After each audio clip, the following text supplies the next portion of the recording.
వనపర్తి జిల్లా కేంద్రంలోని MLA camp కార్యాలయం నుంచి కాంగ్రెస్ పార్టీ స్థానిక ఎమ్మెల్యే తూడి మేఘారెడ్డి పార్టీ నాయకులు కార్యకర్తలు భారీ బైక్ ర్యాలీని పట్టణంలో పలు మాడవీధుల గుండా కలియ తిరుగుతూ కాంగ్రెస్ పార్టీ నినాదాలతో మారుమోగించేందుకు అంతకుముందు ఆర్టీసీ బస్సు డిపో ముందు కాంగ్రెస్ బీసీ జేఏసీ నేతలు బైఠాయించారు. తెల్లవారుజామున 4 గంటల నుంచి అందరూ బస్ డిపోకు చేరుకుని గేటు ముందు బైఠాయించడంతో బస్సు డిపోకే పరిమితమయ్యాయి.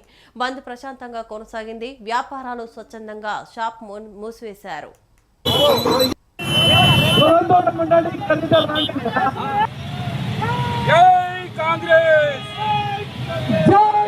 నాతో పాటు వనపర్తి మార్కెట్ చైర్మన్ శ్రీనివాస్ గౌడ్ గారు, చందర్ గారు, మిగతా నాతో పాటు ఈ కార్యక్రమంలో పాల్గొన్న వనపర్తి కాంగ్రెస్ పార్టీ నాయకులందరూ మా కార్యక్రమాన్ని ప్రశాంతంగా నడిపిస్తున్న పోలీస్ సిబ్బంది కూడా మనం అభినందనలు తెలియాలి.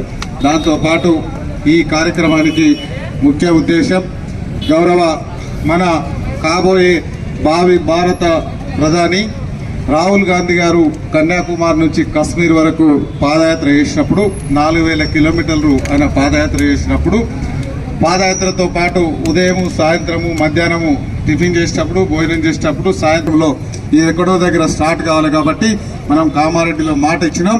డైనమిక్ ముఖ్యమంత్రి నీ కులం రెడ్డి అయినా సరే కులగణన చేసి భారతదేశానికి నువ్వు ఆదర్శం కావాలని మన రేవంత్ రెడ్డి గారిని ఆదేశిస్తే మన పార్టీ ఆదేశించిన ప్రకారం గౌరవ రేవంత్ రెడ్డి గారు 104,000 మంది, అందులో మన మహానుభావులు ఈ తెలంగాణ రాష్ట్ర సమితి